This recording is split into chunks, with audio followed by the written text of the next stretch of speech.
right.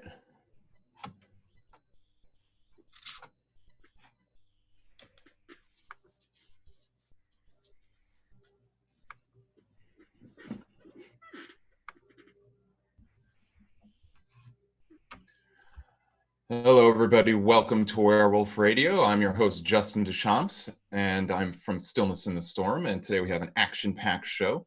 We're going to have special guest Chiraya on today, and joining me is my co-host and good friend Neil Gar from Portal to Ascension. Neil, how are you doing? Doing pretty well, man. Just everything's pretty slow in these parts. Yeah, I hear you. Yeah, I went out yesterday to go grab a coffee, and it was like dead out there. There was barely anything happening. So, Right. I think you guys are still on pretty tight lockdown. Is that right? Yeah, I mean, they're actually thinking about making it tighter too. And like right now, the beaches are all closed off. The parking lots at the beaches are taped off with caution tape. Um, Parks around here, the benches have caution tape around them, so it's like you can't even walk around. I Brad Olson, who we had on a few weeks ago, he Mm-hmm. did a post that a rebel surfer went out to surf, right? And he got $1,000 fine. So you What? can't do Oh, anything, wow. man. Like it's really, really getting strict. But it seems like a lot of people are still kind of violating quarantine, Right. right? And because of that, I'm thinking that they might get a little more strict with it. Yeah, I wouldn't be surprised. I know that people are getting pretty strict. As a matter of fact, Bill Barr, the Attorney General, just came out with a statement clarifying what the policy is with social distancing because there was a church service that was being conducted in people's cars, so they would, be observing social distancing like they were being asked, Yeah. and these people did it, and then they all got like $500 fines Damn. by the police. So, That's crazy. yeah, Well, one pastor, I just read an article yesterday. He was violating the quarantine as well, and he actually held service in his church, and he died from coronavirus. get out, really? Wow. Yeah, dude, not crazy. It is crazy. Well, I mean, people always got to try to balance, their needs and the desires against something that's happening in a crisis. And, this is Yeah, definitely a crisis situation. I'm definitely of the opinion that there is a virus and something's going on, although it is being, mobilized by the media, of course, too. So, exactly. Yeah. um, so yeah, cool. Well, we got a lot of interesting things today. So, do you wanted to get into some announcements before we get started? Yeah. So just to let everybody know that I've told you a couple times in the past on past episodes that we do have around 2,000 hours plus on our website available for you guys now for 100% free presentations, 2, 3, 4 hour long presentations, 8 hour conferences. You can sort by speaker, by category, topic, UFO disclosure, sacred sexuality, self empowerment, sound and vibration.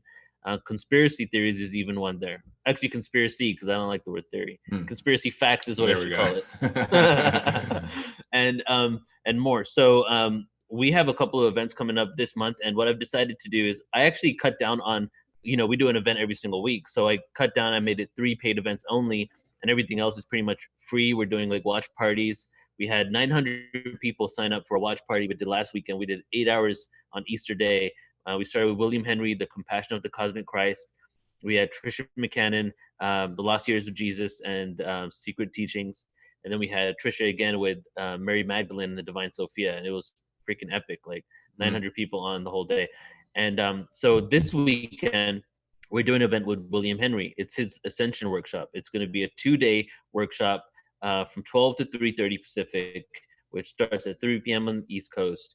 And so it's basically 7 hours of Ascension teachings, but hardcore workshop. The cost for it is $77. But what William and I have decided to do is make it a sliding scale event, so no one's turned away for inability to pay. So not only can you attend if you want to just pay the 77, that's fine.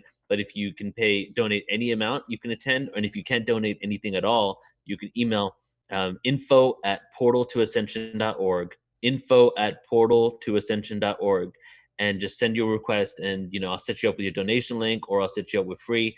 But also, I'm giving away 5 free scholarships right now here. So if you're interested, just send me an email. If you're one of the people that get the scholarship, great. If you want to donate, that's good too. But we want to get as many people as possible, because right now so many people are at home and a lot of people can't afford to attend these events. I've already given away like 20 free events, Justin, and it's pretty interesting because I wanted to do some research on how people are being affected by this, right? And just because we've done this event and we put it up for sliding scale, I've been getting emails from people telling me why they can't afford to pay it, you know? So Mm-hmm. I'm just gonna I just want to read off like three of them here, just kind of Yeah. to give you an idea of like people in the community and what kind of struggles they're going through. Let's see. So I have okay, so one person I just gifted a free ticket to, she had a Hawaiian tour business and her business has been completely closed down for a couple of months. Mm-hmm. So she, she's pretty much stuck at home and Oh, can't that's great. do So you anything. helped her out. Yeah. Right. And then we have another person who emailed me out of business completely, doesn't know what they're going to do. Right. Mm. And then another one who can't afford any classes because her last amount of money went to a bill. Right. Wow. So, we want to keep it positive. We want to keep the vibes high. We want to give better perspective on the spiritual opportunity, but we also don't want to ignore the real fact that people are struggling right now, and people that have been in this community for a long time even are struggling too. So all we can really do is send out words of like hope that this will pass pretty soon, and hopefully we create a new system where if this thing happens again or something like this happens again, we don't have to struggle, right? Hopefully it's shedding light on the fact that the system is created so feebly that when something like this happens, all of a sudden, like, we don't know what to do with ourselves, right? Like, can we create something better that will make it that if this does happen again, we don't have to go without, right? Mm-hmm, mm-hmm. Yeah, exactly. Well, I mean, I think it's a really beautiful thing that you guys are doing this because, the reality is that these events cost money, these events cost time and energy. And in our current economic system, all of that effort that people do to create is kind of hidden behind this business facade. Mm-hmm. And I think in a more transparent kind of evolved world, everybody recognizes that when they're contributing money to something, it's literally making it possible for the event to happen. And in this instance, you're literally telling people, listen, if you can pay more than what you would normally pay, you're literally going to be making a spot available for another person. I mean, talk Exactly. about pay it forward, like enlightened society type stuff. Yeah, So so that's what we're going to do for. So not only the Williams event, but every event this month and next month is open for sliding scale. beautiful. And I Wow. haven't announced that yet. This is the first time announcing it. So check out portal to ascension.org, or go to online events.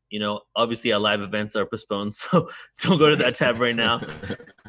Online events, check it out. If you want to attend anything, please do. We want to get people, like, if you can afford it, great. If you can't, great too, because everybody needs to be informed right now. This is a call to Yeah, action, right. right? That's Okay. beautiful. And That's then great. our other event that we're doing together tomorrow, Mm-hmm. which is Edge of Wonder and Portal to Ascension present the Mass Meditation event. And this is going to be at 10 a.m. Pacific time, which is 1 p.m. Eastern, which is 6 p.m. in England. So, Yeah.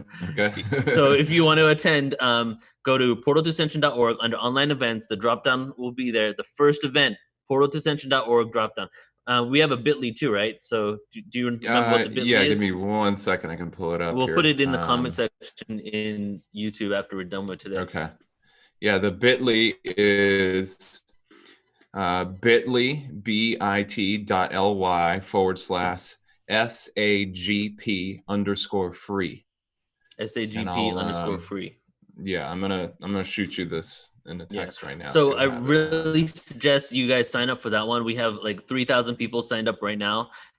And but that's just signed up who we're giving the link to. So we're going live on all our platforms. So we're gonna have thousands of people, hopefully, that are gonna be a part of it. And right now is really the time that we can synergize our energies and make that shift of Yeah, consciousness on the planet. beautiful energy. All right, cool. Great. Okay.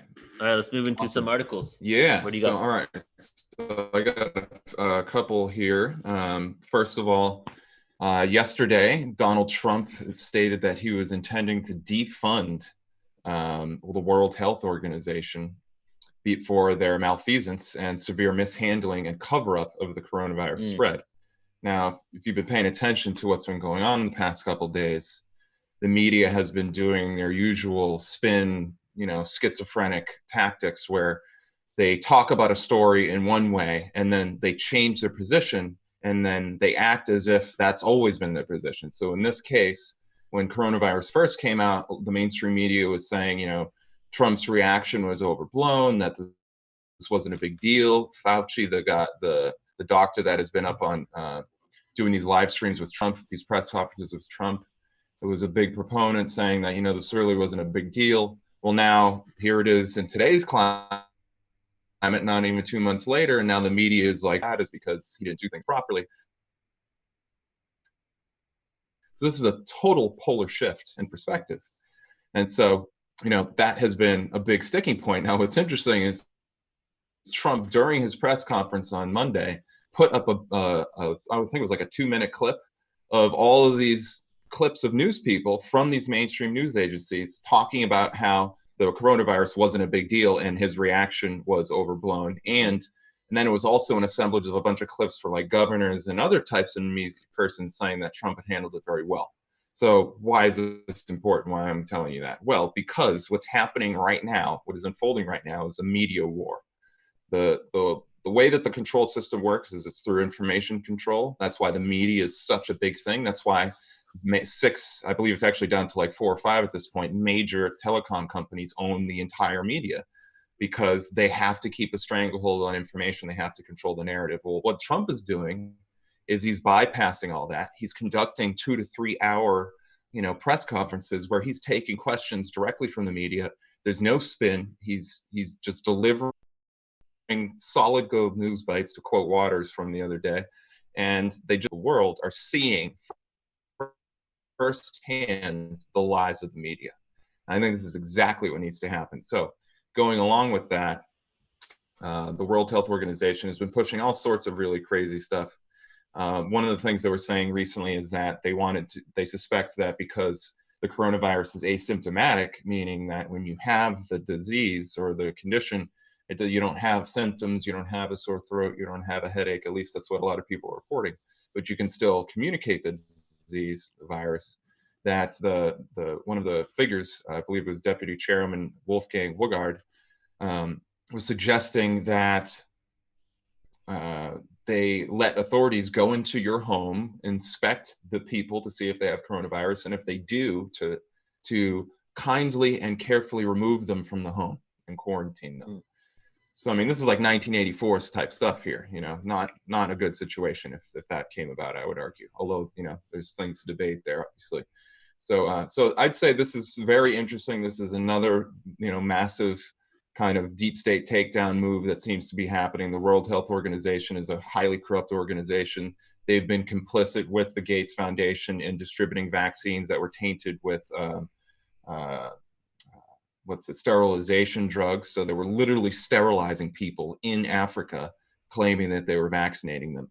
And this is all documented. This is all stuff that's, above board mainstream. So pretty crazy. We spoke about the World Health Organization synchronistically last time and spoke about, how they're corrupt and their ties to China. And from what I read this morning, the funding has actually stopped. So yes, they have, So they did cut the funding. Like all the articles say, but you know how the media works. Like they'll say that, but they'll mean that he's thinking about it, But every article here says Trump holds WHO funding over handling of coronavirus. And then it just says Trump says US has stopped funding. So I'm assuming it's already happened. Right. That was this morning. Yeah. So there you go. So big moves are happening there. That is not something small. That is definitely another one of these moments where Trump is holding these corrupt institutions to account. And just to speak to what I'm not necessarily a blind Trump follower. I'm not here to tell you that you should follow Trump, but I am here to talk about the things that happen and how these can be used for the Grand Awakening. And I think this is a pretty good example. And in line with that, I got actually a few more in this regard. But did you want to jump in with one that you have? I only got a couple, so why don't you continue? I'll jump in later. Cool. All right. So one thing that came out recently is this documentary called Out of Shadows. If you haven't seen it, check it out. It's going everywhere right now. There's so many people are watching it. I think the last time I saw the view count, it was like up at the millions, if not multiple millions, tens of millions. So it's a really good documentary. I watched it the other day on Sunday. Q had posted about it. And it's a documentary about a stuntman who has a catastrophic lower back injury and has to go to a physician. And the physician deals with lower body injuries like back, pelvis, lower back, specifically related to healing various forms of trauma. One of those is, trauma from sex. And what she told him while she was treating him was that she believed that he had this demonic entity attached to him. She wanted to pray for him. And he was, I'm pretty sure he's an atheist, or he's not necessarily religiously affiliated. So he's like, yeah, whatever, fine, go ahead and pray for me. And later she says that, well, what I've seen, and from people bringing in children from these wild, crazy Hollywood sex parties, is some of the most horrific, like, sexual abuse you can imagine. This satanic aspect to Hollywood is very real, and you need to investigate it. And so, as you can imagine, this shook him to his foundations, and he started to do this investigation, completely red-pilled himself, and he produced this movie that exposes the connections of dark occultism, Satanism in Hollywood, and how the CIA knew about it and had been protecting it and even advanced it. He talks about Michael Aquino, which is the military general who is an open Satanist and the head of the Church of Set, I believe. So yeah, as far as like documentaries are concerned, to red pill your friends and family, this is an amazing one. Did you get a chance to see it? So that was one of my news tests. Oh, was it? Right. So yeah, sorry. That's awesome. No, it's perfect actually. Yeah. Because so my friend Dr. Dre on Instagram, he, not the real Dr. Dre, but so he posted the video and like a trailer of it, a 13-minute clip. And I watched it and I was like, freaking tonight, I'm watching this thing. And I watched 13 minutes of it and it was pretty awesome. Yeah. Like, and just coming from a credible source too. And I mean, he worked, this stuntman worked like with all the big stars. He was with Batman Forever. He was talking about how he was starstruck with all these people that he was around and how he wanted to be in the film industry, and he knew being a stuntman was the way in. So it's a really credible source. He's been around all these famous people. It's not just some random person just trying to, make some claims. Right. And it was really well put together. So I'm excited to watch it. It's a great one. I'd say, it touches on a lot of heavy stuff, but in a way that doesn't seem conspiratorial. You're seeing it through this guy's eyes. So especially what he said about what he feels about conspiracies and how he got into it. But we shouldn't give any more away. Go watch it. Go watch it. But since we're talking about documentaries, I want to talk about Corey Feldman for a second, because I don't know if you knew that his documentary came out. I heard, but I didn't see it. Have you seen it yet? Yeah, I saw it when it came out the day. And I've had it on my list to talk about ever since, and it's been like a month, but I keep forgetting to talk about it. And I'm like, man, I feel like I got to give Corey some credit here, because the whole coronavirus thing happened 2 days after, the day or the day after his movie came out, completely took all the fame and all the viral nature out of his documentary. That was freaking on point, dude. Like, he definitely exposed Charlie Sheen more than he's ever been exposed before. And then he talked about like 2 or 3 other figures in Hollywood. But he'd been waiting a long time to come out with this documentary. When he came out with it, his whole so millions of people were waiting. I think it was like $20 to watch, right? And then we're waiting at home. I keep refreshing the page, it crashes. I'm there at the computer for around 6 hours, refreshing. And then I go to the Corey Feldman event page, like 2 hours into the 6 hours, and I'm reading all the comments, and everybody, there's like thousands of people. What's going on? I'm trying to watch this documentary. And then, and some arrogant people like, I want my money back. This is a scam. I'm like, yo, there's freaking millions of people. This shit's going to crash, right? And then they did some research and they released a statement that actually they found out the group that was trying to hack it, and it was actually hacked. And they stopped the premiere coming out, but he was doing a live premiere at the same exact time in a movie theater. So imagine Corey, he's in the theater with like maybe a few hundred people, up to 1,000 people, and I think it was in LA. And they're watching the thing, and at the same time, he's getting all these text messages because his online premiere is not working. I've been in that situation before, so he must have been freaking out. Halfway into the documentary, they stopped the documentary on the screen, and he gets up in front of everybody and he goes, like, I don't know if we should continue seeing this. The whole world was supposed to watch it with us. Should we stop this documentary right now and then just watch it again later? And then obviously everybody's like, hell no, I want to watch it right now. Right? So like they continued watching it, but that's like the story of what happened. And I was just following it the whole time. I was there for literally at home working on Portal to Ascension, and for 2 days refreshing, trying to figure it out. And then they put like a statement on the site saying, We know we had some issues. We're going to release it on demand by tomorrow. These people, there's a group of people that hacked us. This was a deliberate intentional hack to stop the premiere. But we're going to let you see it, and we're going to, because it was only supposed to be allowed to view twice within 24 hours, and that was it. And now then they released it for on demand for a whole week. And after the on demand, a lot of people still couldn't see it because they started working and doing other things. They had that day only. So then they said that they were going to re-release it. Now complete silence. Wow, He's really? like off the grid, no more emails. I'm on the email thread in order to receive the updates for it because I signed up for it. Nothing. And I really felt kind of for him because like that guy went through a lot of crap and he was exposing some hardcore shit and people giving him like thinking he was lying for so long. He finally came out with it and the coronavirus took his fame. Wow, man. So it's a shame. So I wanted to give him credit right here, right now, and then say if you get a chance, I don't know if you can still watch it. I'm supposed to be able to get emails when it's available again. But look up the rape of two Corys from Corey Feldman. It's just another, just another like stone, like slab in what we're creating in order to take down Right. the deep state and exposing the sexual, the sexual abuse that happens in Hollywood. Well, it's pretty striking that all of that shenanigans happened, while he was trying to get this debuted, and then coronavirus hits 2 days later. I mean, Yeah, exactly.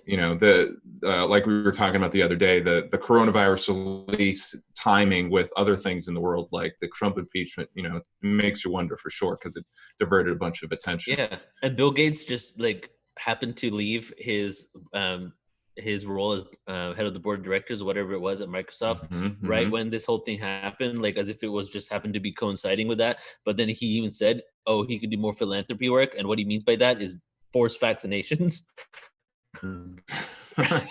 Yeah, exactly. Yeah, there's too many connections to Yeah. deny that there's something going on Exactly. here. Yeah. Wow. Well, that's a great. Hopefully, there's a story out there because I'd love to cover that. That sounds like a really great story as far as like proving that there must be validity. Because why would hackers try to hack this thing if the story was bull? You know what I mean? Yeah, So, exactly. So yeah. All right. I'm going to do this one last news one, and then we'll jump into our next segment. I got one more thing too. Okay, cool.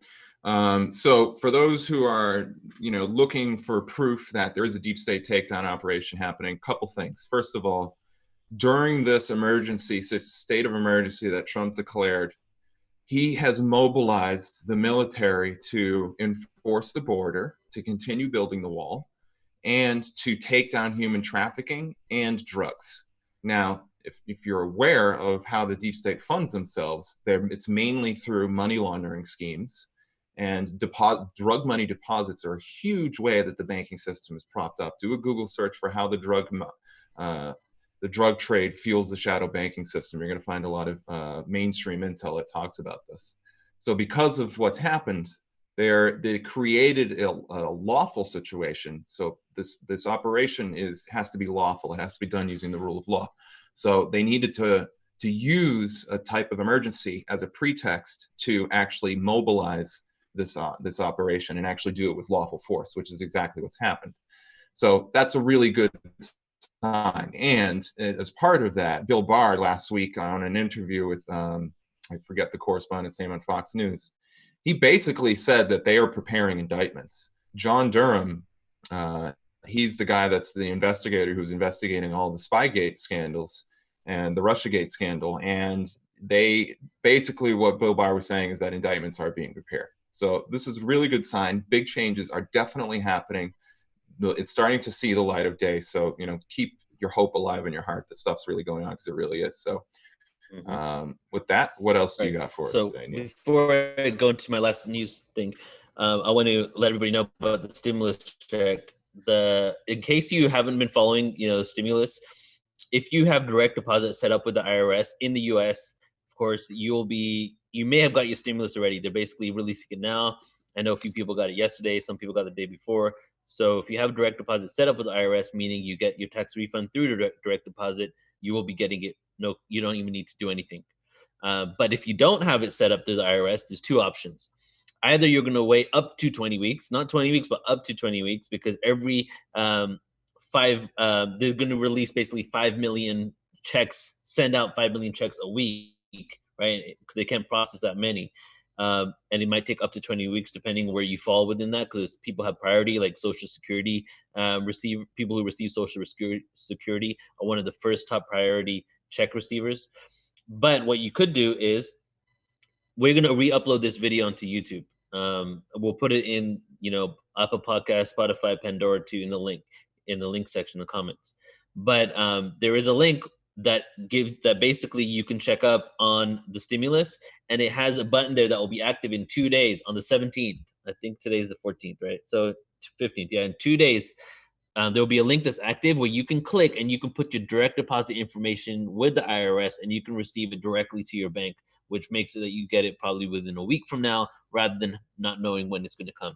And if you don't do that, it will go to your last registered address with the IRS. So, I know I had my address wrong for a long time. So you might want to make sure you go there and fix that. Yeah, So that's just yeah. Yep. some housekeeping info for you, so you guys can get your money. All right. Now, this just in. Bernie Sanders and Elizabeth Warren have endorsed Biden. So, yeah. And, like, on one level, when it comes to Bernie, when he endorsed Hillary, I got really upset because I actually liked Bernie. And for 4 years, I pretty much wrote him off, right? And then when he came back around again, he did pretty much say, that no matter what happens, he's going to endorse a Democratic candidate. So you got to give it to him for actually being honest the whole time. He didn't say he wasn't going to endorse Biden. Right. He said, because what is the number one thing that the Democrats really have for them, or that they're pushing, is we need to take Trump out. Trump cannot be in there. We need to take him out. Some of them are doing it because he's exposing things they don't want to expose. Other ones are doing it because they see what his face value is showing. He's racist. He's arrogant. He's doesn't know how to run the country right. So they don't even know about the other stuff. So what Bernie is, I don't know. I'm leaning towards maybe he just is doesn't really know about the deep state stuff, and he's a genuine person that wants to bring him down for the fact that what we see on the media basically looks really negative when it comes to Trump. But the fact is that this is what happens once everyone is, said and done, and all this bullshit is sprayed, and they say all these hurtful things, and then Biden calls, Kamala Harris calls Tulsi Gabbard a freaking a communist asset, a Russian asset, right? They say all this terrible stuff for each other, but what happens at the end of it all? They all fall in line, right? And when it comes to Bernie, I say, okay, dude, for sure your people aren't going to be down with Biden. It's just silly that you would even support him. And how could you be so far gone from your own people to know that if you support Biden, you will lose more people, right? Right. And then when it comes to Elizabeth Warren, she literally became what she is by fighting his bankruptcy legislation. Her whole thing was based on fighting him in the beginning. That's how she came into politics, right? And so for her, and it's just so obvious, like, okay, Bernie had to endorse Biden before Obama endorsed Biden, right? Because Obama didn't want, I don't think he likes Biden in particular, but he waited so long. And then Elizabeth endorsed no one right until the day after Bernie did it. Like, how obvious can you get? And if you don't see the obviousness of the way that they're creating this and the way they're playing the system, then I'm sorry, but it's really, really ridiculous at this point. It's so transparent how silly this game is. And it's all about really falling in line and not even going with your convictions. People don't follow their own convictions. Andrew Yang, I really loved him. I liked him a lot. He had some really good ideas. He even said, I won't endorse anyone until someone picks up the UBI thing. But what did he do? He endorsed Biden, even though he said himself that he won't endorse anybody unless you support what I'm saying, because he was the only one saying the truth of it all, which was, Trump is not the problem. It's what got Trump elected is the problem. Right. Why did Trump get elected? Because people were pissed of the system, right? So, and then after it was all said and done, what did they do? They all decided to say, okay, it's really about getting Trump out of office, not really about what's wrong with the system anymore. Of course, yeah. That's my rant on that. It's a great rant. I mean, you're spot on. I don't think Bernie's actually part of the good old boys club. I think he's, not to disrespect him, but you've heard this term before. I think he's one of these useful idiots, like somebody that was lulled into a position because he actually did have good intentions. So he thinks the best way to create the best world is through his worldview that he was coaxed into. But it just so happens that that worldview he was coaxed into was itself part of a controlled opposition narrative that was pushed by the deep state. So yeah, this is why I think you got to be really careful about, you know, pitchfork mentality and trying to just hang all the bad guys, because in a lot of instances, the people got sucked into something and now they feel stuck. So yeah. And yeah. myself, I'm super progressive person, you know, like I'm into progressive policies, and I was hardcore into progressiveness like just a few years ago. But then I did a lot of research and I realized even the progressive movement's been hijacked. Oh my God. You know? Yes. And Yes. Obama was supposedly progressive, but he was one of the worst, you know, and what he did. And it all came under this facade of progressiveness. They basically create a Manchurian candidate. They put all these different things out there that would be accepted by specific personality types, and then they see which one hits and which one sticks, and then they go with that, you know? Yep. And that's what they That's did to it. me and Obama. That's how they got me into politics. I wasn't even into it before him. Oh man, yeah. And if you look, you know, not to spend too much time on this, but if you look at the origins of progressivism, it goes all the way back to the Bavarian Illuminati, way before then, even actually with the cult, the Sabbatean cult, and they came up with this system that we're talking about like 300 years ago. So, you know, anytime you hear progressive, you know, foundation for a new American century, things like this, and a lot of times you look at the origins of those, and they're actually communist think tanks that have themselves like deep Sabbatean cult ties and things like this. So, yeah, it really makes you wonder. So, cool. All right. Well, you want to just jump in with Did you know? share Well, at let's this just do point? the did you know? Is it quick? You want to bust it up? Yeah, let's Yeah, bust yeah, them I out. can do my. Oh, let's Okay. do it. It's the fun part. Yeah, yeah. All right, you go first. Okay, guys.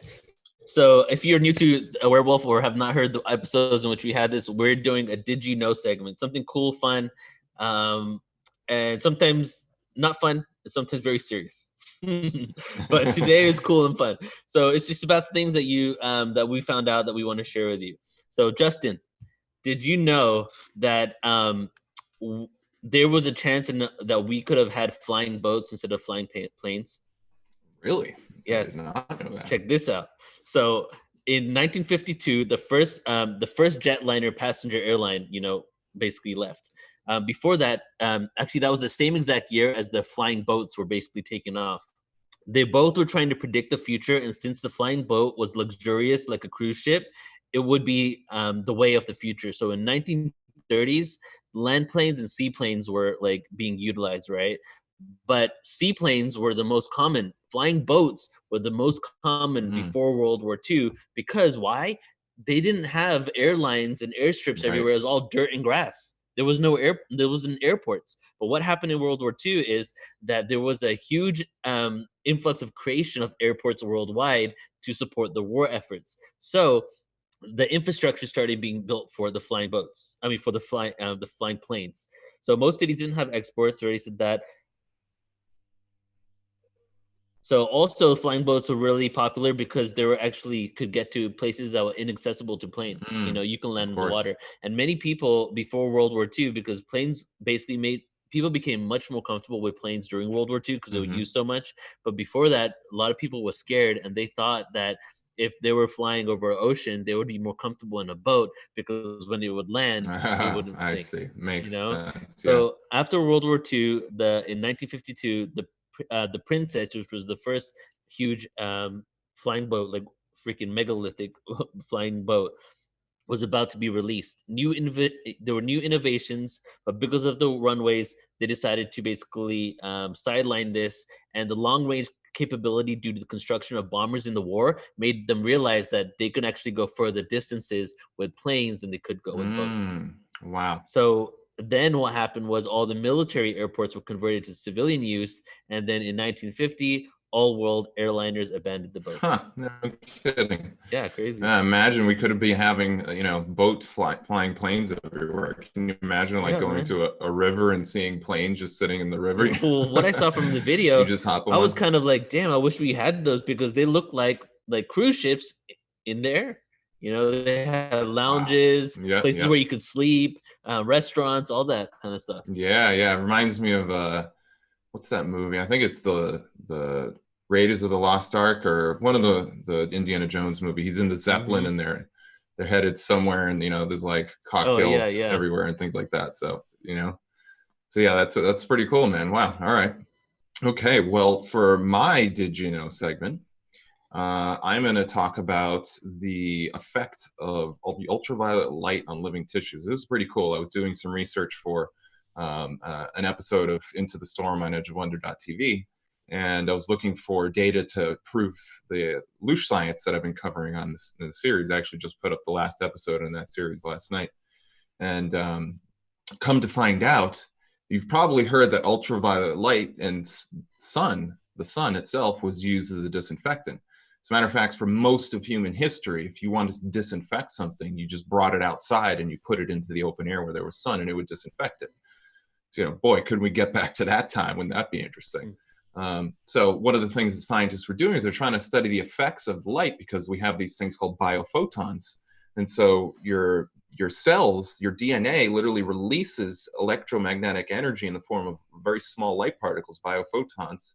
And those are at the 200 to 800 nanometer wavelength. So they're right above they're right in the ultraviolet threshold. And so what does that mean? Well, it means that if they shoot a cell or a bacteria with ultraviolet light, if the intensity is really strong, and intensity relates to volume, so you can think about brightness in the same way. If the intensity is really bright, it literally destroy the cell because it like overloads it. Think about, you ever seen a glass get shattered because a singer was singing with their voice? Well, that's entrainment. So if the reason that happens is that the singer finds the resonant frequency of the glass, sings at a high enough volume, the energy gets absorbed into the glass, and then it starts vibrating, and then a catastrophic system failure occurs. So the same basic principles at work with cells and ultraviolet light. Now, this is the really cool part. The same scientists took cells they destroyed with this high intensity ultraviolet light. They lowered the volume on the light. They reduced the intensity. They used the same light to rejuvenate those cells back almost 100%. Tell me that isn't cool. That's amazing. So just using the right type of frequency light at the right amplitude, we can literally use that light to rejuvenate and restore our bodies. Wow. And I think this is a piece of science we can use to understand, like, what's it, sun gazing, things like this. So pretty cool, right? Yeah, that's beautiful. I mean, even kind of connects to like D3 and getting that from the sun too. And D deficiency is like the number one thing in US. Like everybody's deficient in D, right? Exactly. So it's like we're not getting enough sunlight. Yeah, exactly. I mean, one of the things I've been doing is going out for walks, minimum 20 minutes a day to just get some sunlight, and it feels good, and I'm restoring my immune system. So pretty awesome. Cool. All right. Well, what do we say we bring on Chiraya? Yep, for sure. Yeah, Chiraya. Okay, guys. So we're bringing on our guest now for today, which is Chiraya Dharma. And just a little bit about her. She is a great friend. I've known her for quite a few years now, since 2011. So what is it, 2020? So 9 years. She was a host at our first ever conference, Cosmic Reunion, in 2012. She helped me create the website for Portal to Ascension and design it. She's assisted me with setting up our backend platform, and she's been a speaker and teacher on many of our events for quite some time.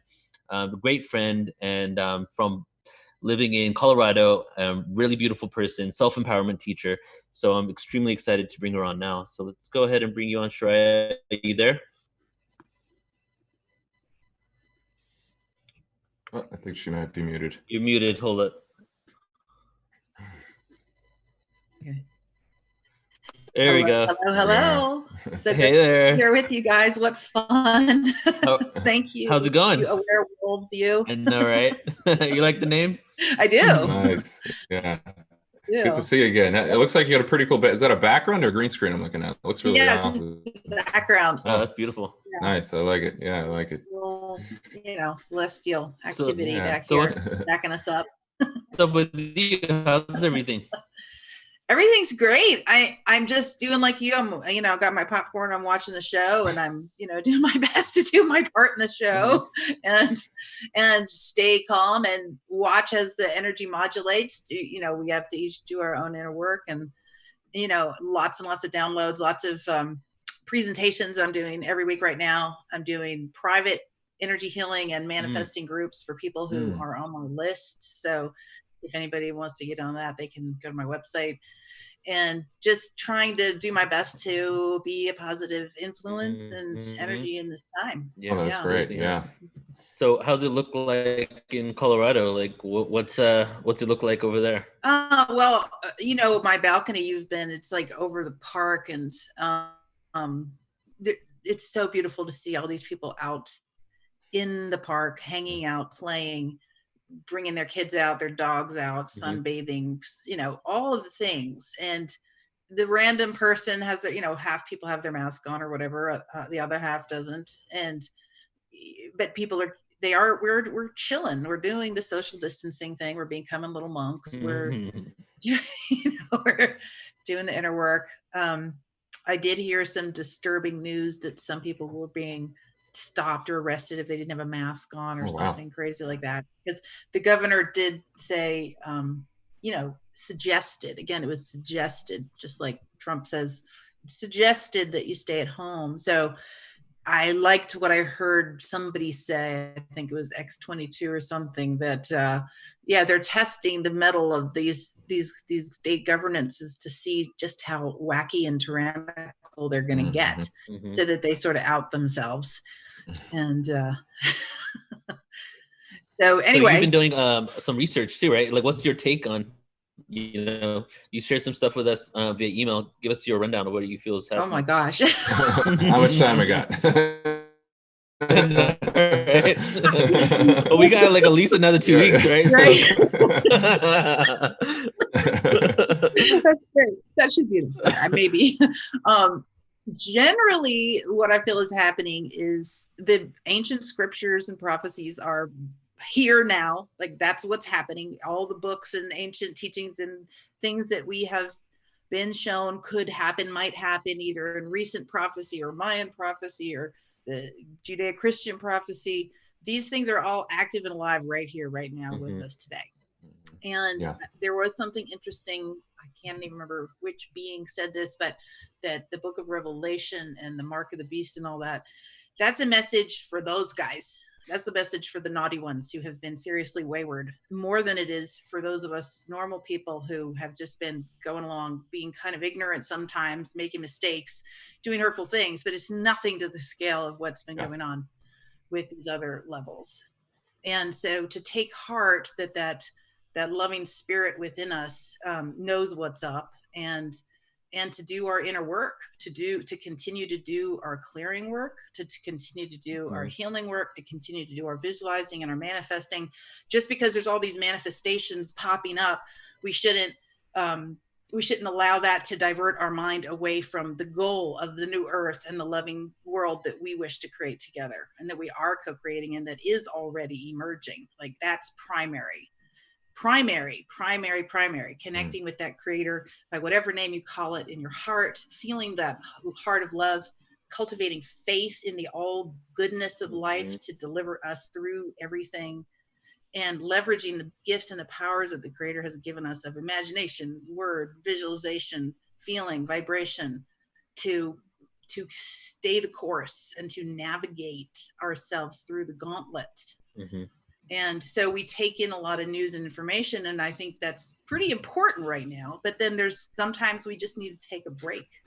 We just need to take a break, turn off all the devices, turn off all the news, get into our own little cauldron of peace and love and harmony and well-being, and meditate on that and be at one with that and heal whatever's around. Yeah, I couldn't agree more. I mean, I've been thinking a lot about the effect that this has had on the consciousness in my time that I try to contemplate. And, as far as I understand it, when it comes to like how do we evolve spiritually, it has to be a proactive choice. It's not like you can just do whatever you want and you'll climb the mountain. I think one of the biggest things that the creator asks us to do is to dedicate ourselves to the quest of finding the creator and then living those principles of goodness out in our lives. And so I think a lot of people are put into this situation where their routines, the distraction matrix that has been controlling the spiritual currency of time on our world, has been liberated and lifted. And now you've got all this free time, you've got all this time to really sit and contemplate. And, you know, you could spend all your time just flipping through, you know, TikTok and cat videos and stuff like that. Or you could spend your time in contemplation, asking yourself, what are the meanings that I'm deriving from my life? And as far as I understand it, that's like the gateway to spiritual growth. It's all about meaning and philosophy and you know, simulating that aspect of us. So yeah, it's funny. I went out for a walk the other day and I saw so many smiling faces, people just like happy, Yeah. you know, so it's pretty beautiful. Exactly. That's beautifully said. Yes. Yes, yes, yes. To find that spark of the creator within our own heart, to expand it, to do our own. And that's why they call it practice. It's like, it's a spiritual practice because we have to practice going from the little mind to that higher mind that knows everything, is everywhere, and is all powerful, through which, and, you know, by which we can imagine our way out of this mess. This is serious. Like we spoke last time, the spiritual opportunity is what we called our last episode, because the anxiety, we started out talking about, you know, the collective anxiety, and I was feeling it like a couple of days ago too. I felt anxious. I haven't felt anxious in a long time, but I woke up with this energy and I'm like, what's going on? And it's just a spiritual opportunity. And I'm hoping that more and more people see that, right? That it is an opportunity to grow, because even sickness, right? Like, how do you combat the cancer? Not by hating your cancer, right? Is by accepting it and realizing why you got it. But accepting it doesn't mean defeat. It means learning the lessons from it, right? So we're in a place right now that we need to learn the lessons from this. How do we get ourselves here? You know, what brought us here? Or what can we make? What changes can we make in our own lives? What changes can we support globally and collectively over the entire planet, so that we don't have to be in these situations? And that is a really good point. What did bring us here? Our own ignorance, our own complacency, our own distractedness, our own looking the other way, our own not choosing to do some of the things that we could have done. Now, that's not saying that we're all to blame for this circumstance, because obviously these guys have been plotting and machinating for hundreds of years, like you're saying, to bring this thing about, this crazy thing that's all of a sudden in our face, like, holy shit, they were not kidding. Excuse my French. They mean business. My God, you got to give it to them. They did a good job of messing everything up. Yeah. My hat's off to you, sir. Yeah, exactly. Oh my Lord. Y'all did a really good job being the bad guy. Okay, now what's next? What do we really want instead? And so it's like, are you ready for welcome to graduate school? Are you ready for mastery? Are you going to take what these guys are dishing out and take it into your own mind and your own heart and imagine that that's going to be real? Or are you going to turn that around and say, thank you, but no, I'm a free being. I'm a spiritual being in a flesh and blood vessel with all rights of liberty, freedom, well-being, health, creating my own way, creating beauty all around me. And that's what I choose, and that's what I choose, and I choose again, and I choose again, and I choose again, and I choose it again. And I'm going to keep choosing that no matter what happens, no matter how the karmas play out in the current experience that we have.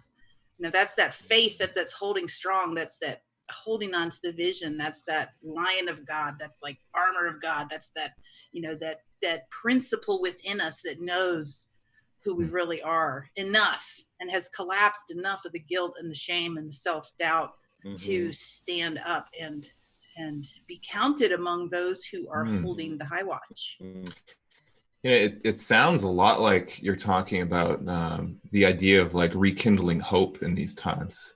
Would you say that that's a big part of the kind of spiritual work? Yes, and I mean, more than hope, because hope to me has this, it's like, it's all semantics, but like, let's say hope is like, oh, I hope it's going to turn out okay.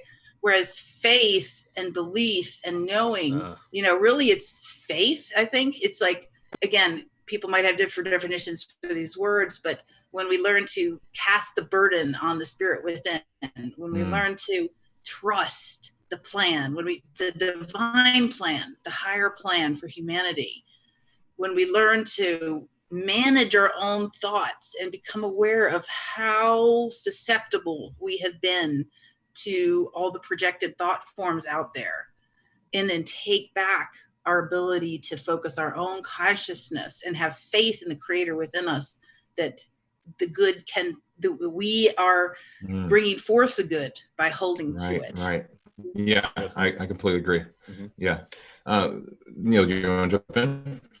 I was going to say that I was overhearing Soul's conversation this morning, and just to go back on what you said, this is what the prophecies have been basically foretelling for so long.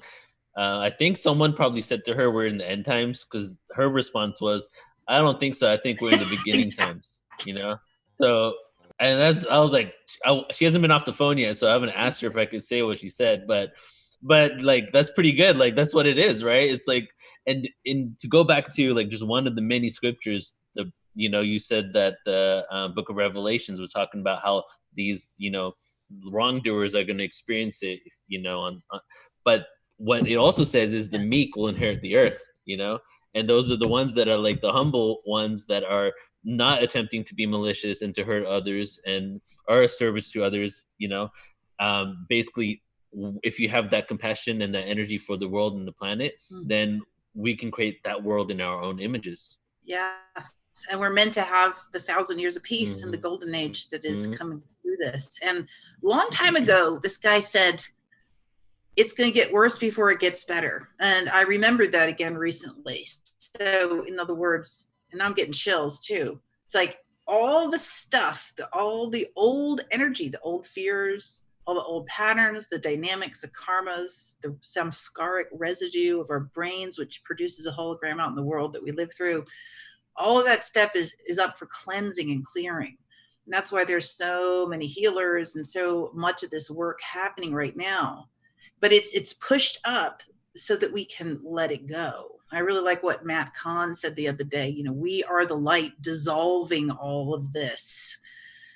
We are the light allowing all this to transmute before our eyes.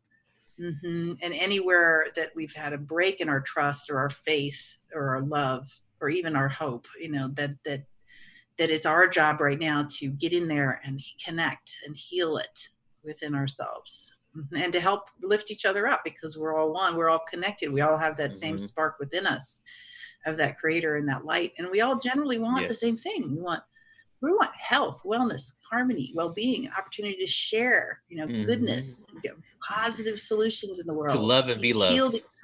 Love and be loved. It's simple. It's simple. Yeah, it is simple. And we now have the time to do it.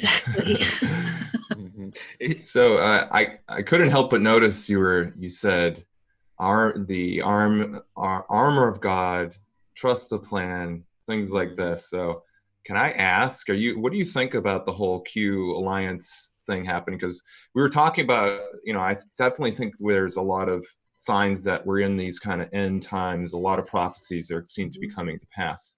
Would you say that there's a more articulated or visual or physical component? Like, can we actually see signs of this in the world in headlines and things like this?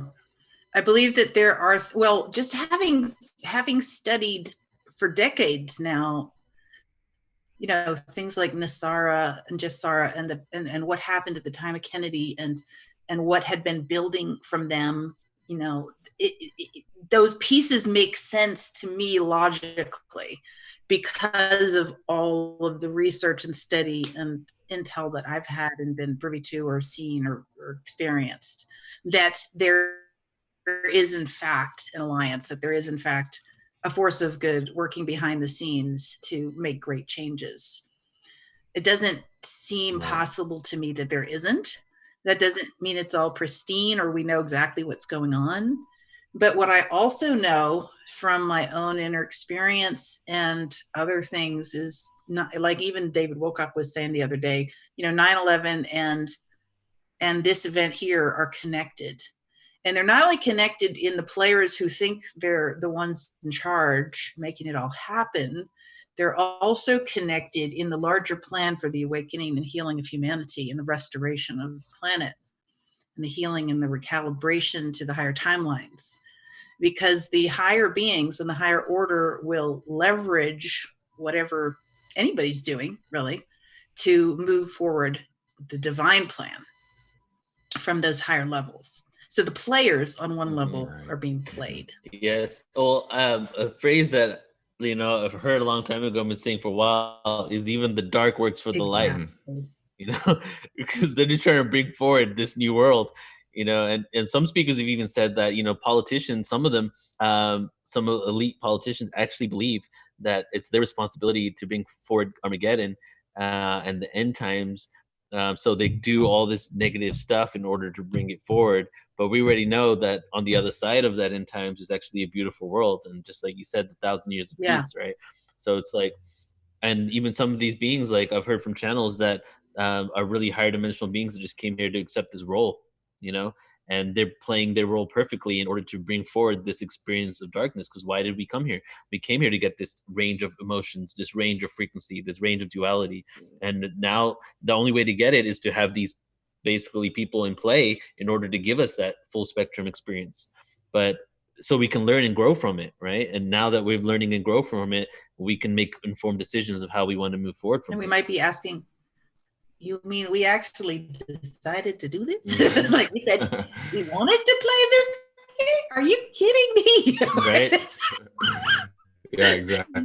What did I sign up? Right? I used to ask myself that all the time, Right. Like, oh my God.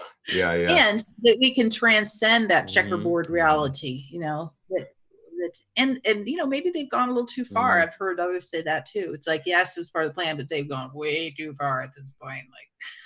And it's just, once awareness breaks through like this, you can't stop it. You can't stop the awakening, even if certain beings think are under the delusion that they own other beings because of some old DNA trick they did way back when or whatever. Mm-hmm. It's not the truth, because we have a soul, we have a spirit, and we're connected to the all that is and the one life, and therefore we are free, and therefore we have our own will in alignment, hopefully, with the will of the Creator and the divine plan unfolding. And the more that we attenuate to that higher consciousness, that higher plan, the higher mind, the more we keep our minds and thoughts focused on our own personal, our family, our community, our world, well-being, the more we navigate through this with forgiveness too. I mean, it's not ours to judge. It says that in all the scriptures too. Yeah, I think that's a really good point, actually, because I've had my thumb on the pulse of trying to, see what's happening. Like both of you, I believe that we're in this spiritual awakening time of our planet's history.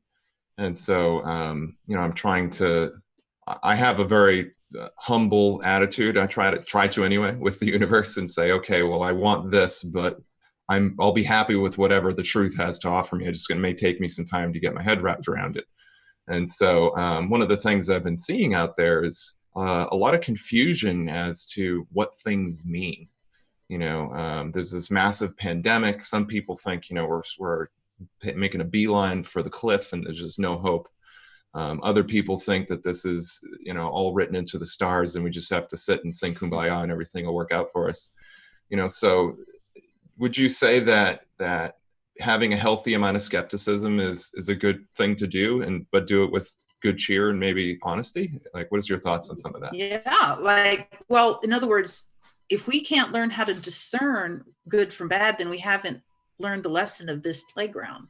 If we can't learn to see deception, then we haven't learned the lesson of those worthy opponents.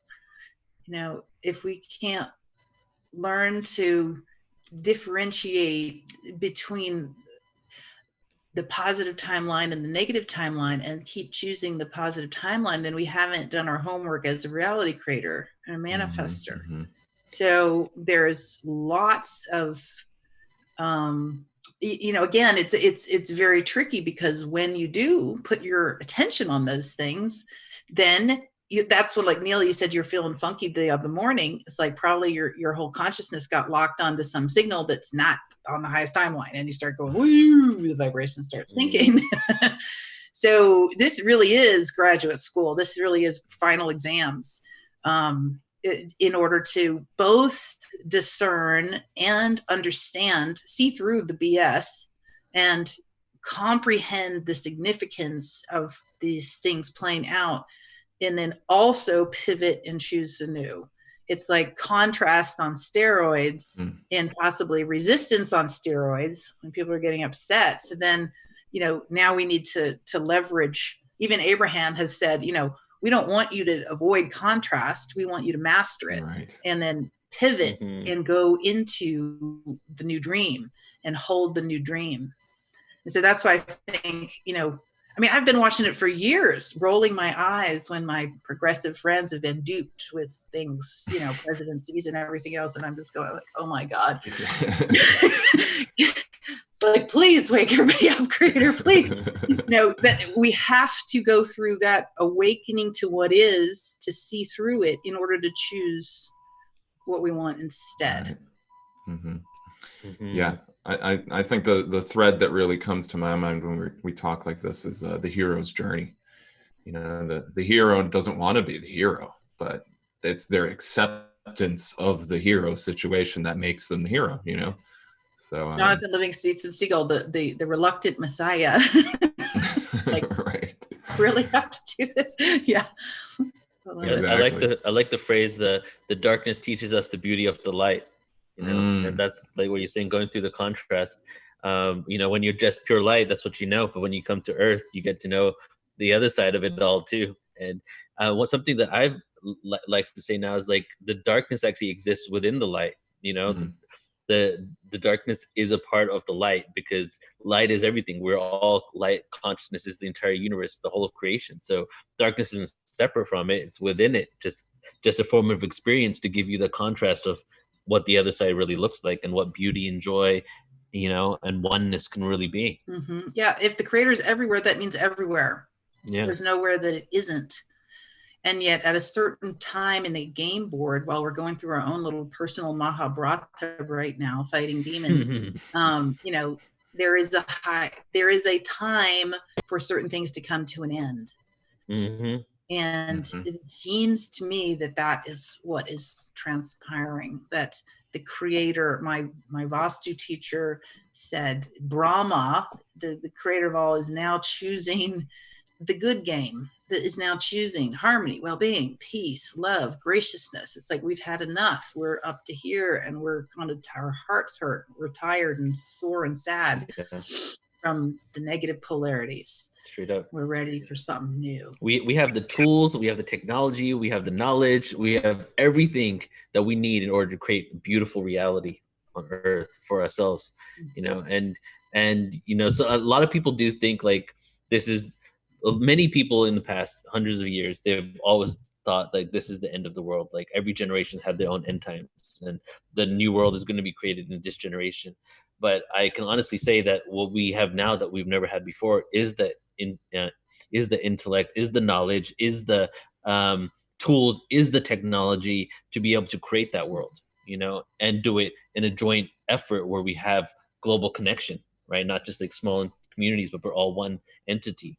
So since we have it, all we got to do is really, the people that want that needs to be the ones that facilitate the power around, you need, that's why it's take our power back is really the motto here. The leaders, let the leaders be world servers who come from the heart in this new paradigm. Yes. And, as things progress, it feels to me also like it is an opportunity for ascension. And there's some people who might say, hey, I'm done with the game and I'm ready to ascend. I'm ready to go beyond it. I'm ready to go home, whatever that means, right? And others will be like, hey, I'm ready for this new game. Let me roll up my sleeves and get to work, create this new world. Man, that's going to be fun, And then it too will have a cycle and a beginning, middle, and end. And, different contrasts coming up into it at different times. That's just how the endless cycles of creation work. And so, it's all available right now, but the most important thing is the rekindling of that connection with the creator within us, and learning to trust that no matter what, even if our conditioning and what has been planned and what has been transpired, varying degrees of it bubble up, come forth, we manifest it, we witness it, we experience it, that we love ourselves, we forgive ourselves, we stay in touch with that love within our hearts, we clean and clear as much as we can, we keep love for all beings in our heart. And we transcend this illusion, basically. We transcend and heal. There's so much healing that needs to be done, and that is already starting with all these revelations that are coming out about what has been happening in the background. And so my wish and my holding, I know that with you all too, is that, all beings who have been harmed and hurt in any way are healed, made whole, well, and complete again, either in their physical being, if they're still here, or in the beyond, in their soul level, for any of these experiences. Yeah, Maho, beautifully stated. Yes. Yeah. Well, I think this is a good point to jump into some soul healing meditation. What do you say? Beautiful. Yes. Be delighted. Wonderful. Awesome. So, of course, anybody who's driving, let's see how much time we got. Just a couple minutes. No, you have. I mean, how long do you want to do? I was thinking like 8 to 10 minute meditation if you want to do that. Fantastic. And Justin, let's take our videos off and we'll just let Chiraya take it away. Okay. Awesome. All right. See you in a bit. Beautiful. Thank you, everyone. So, if you're driving, of course, keep your eyes open. Listen to this later as a meditation. Soak it in. And those who can close your eyes safely, I invite you to do so now. Taking a deep breath in, allowing all this data, information, ideas, news, thought forms, belief systems, fears, worries, concerns, anxiety of the mind. Just begin to allow that to all settle and allow your energy to rest in the heart, knowing that all is well, as all the data, you can go back to it later. But right now, we're going to take a break and we're just going to go right into the center of the heart. And we're going to feel into the very center of the center of the center of the center of the center of our hearts, finding and getting in touch with that spark of the creator, the prime creator that is in everyone, as everyone, through everyone, by everyone, with everyone, everywhere, omnipotent, omnipresent, omniscient. Yes, that we touch into that and that's in us. And that's what truly created us as souls, as spirit sparks, as beings of light and love, as beings. We are because we be, is-bees. And that we allow that love in the center of our hearts to radiate from within, above, below, and all around about in a beautiful sphere of light, going around your whole aura now, penetrating every cell of your body, your mind, your spirit, so that you are contained in this beautiful, glowing orb of pure love and pure light, pure goodness that doesn't have an opposite. It's not the light and the love that's the opposite of the bad and the dark. It's the love that transcends all things and that is unconditional in our willingness to have stepped into this experience in this planet at this time. And I invite you to feel that love of your creator, your own true, authentic, original self, and hidden perhaps from your awareness of that union between you and the creator, but that we invite and invoke the fuller awareness of our oneness with all that is, our oneness with the prime source creator of the original source harmonic universe, of our brothers and sisters of the light who are everywhere waiting and watching. Some say literally right now around this planet, our galactic siblings, the higher consciousness beings who are witnessing this incredible journey that we are on right now and who are participating in their own way by holding space for us and loving us.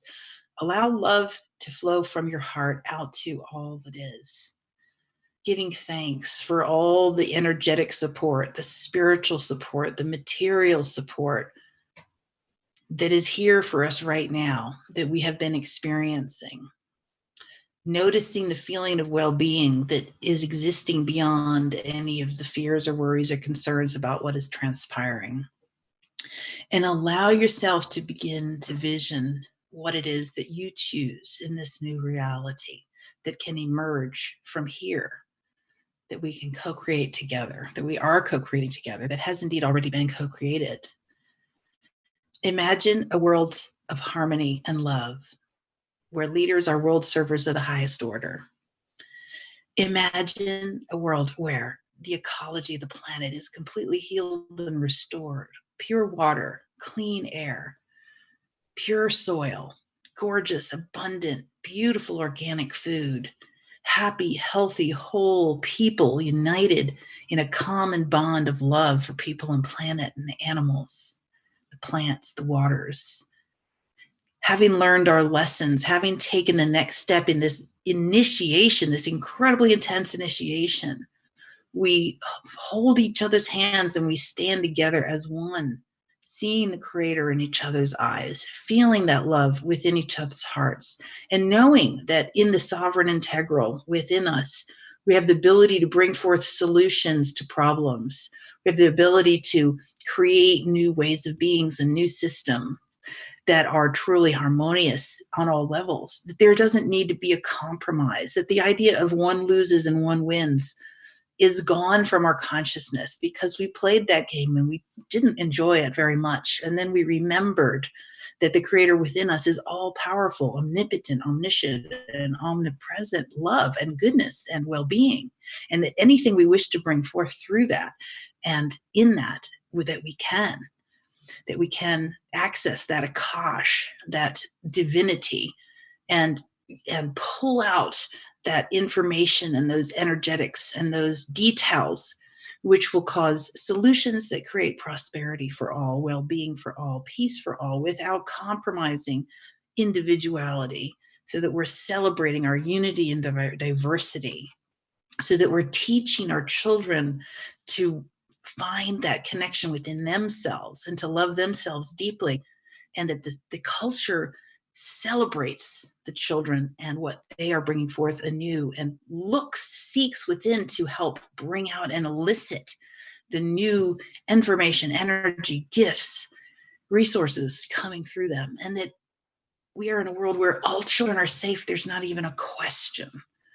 And that we have the right to create this. And we have the ability to manifest this together as one.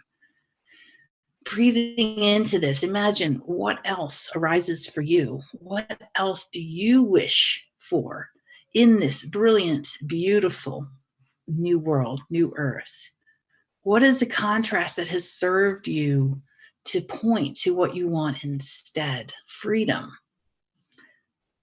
Harmonious and loving agencies and institutions and organizations and leaders who truly care and truly listen to the well-being of the whole to make their decisions from that point.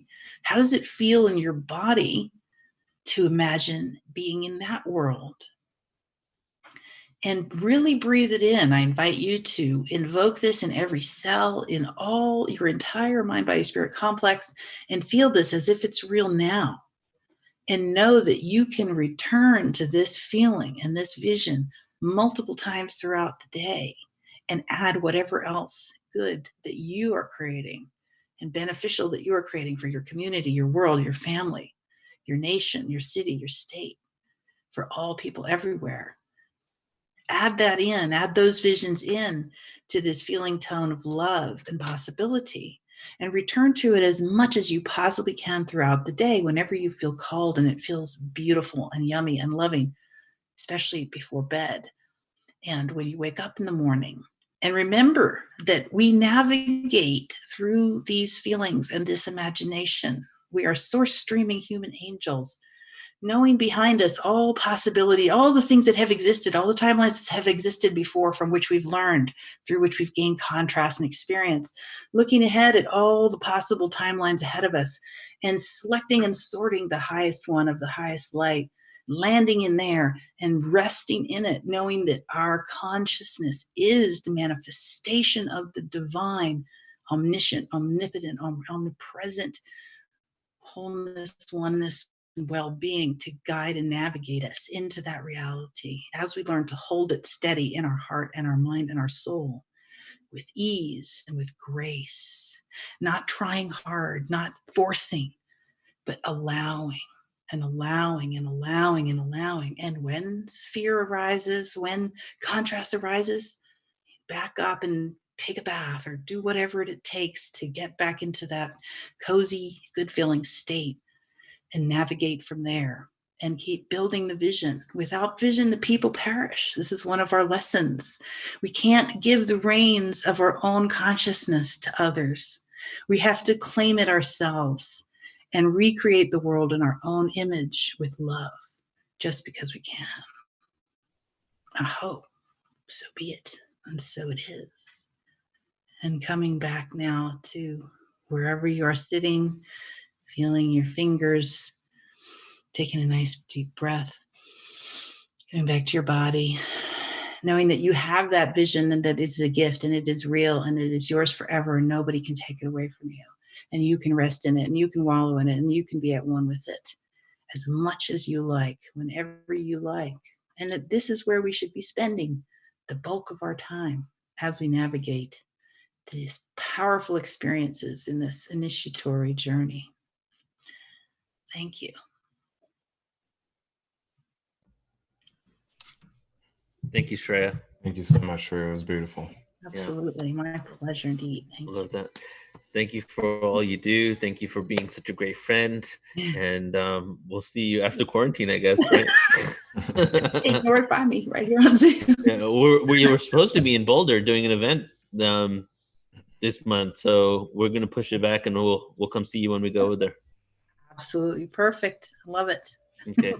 Love you so much. Thank you for everything. Blessing. Thanks, Yes. Shreya. Take care. Guys. Thank you. Okay. All right, everybody. Beautiful. Wonderful show.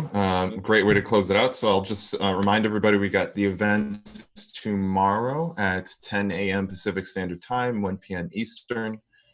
And you also have your events happening with William Henry, I believe. When is that one again? Yeah, so the weekend workshop is 12 p.m. Saturday and Sunday, April 18th and 19th. And if you giving away 5 free scholarships, so email info@portaltoascension.org if you want to attend. If you want to donate, you can do that too, because we have a sliding scale. You can email me also, info@portaltoascension.org, or you can just go to portaltoascension.org, go to the online events, the first event right there, and you can sign up. And then also just keep in mind for the next 2 months, if you can't afford any event, everything is sliding scale. So we have our fixed cost, but if you can't afford, just let us know, send me an email, and you can definitely come on board. Beautiful. All right. We'll keep your eyes out for that, everybody. Much love. Stay safe out there in quarantine land, and we'll see you on the flip side. All right. Bye, everyone.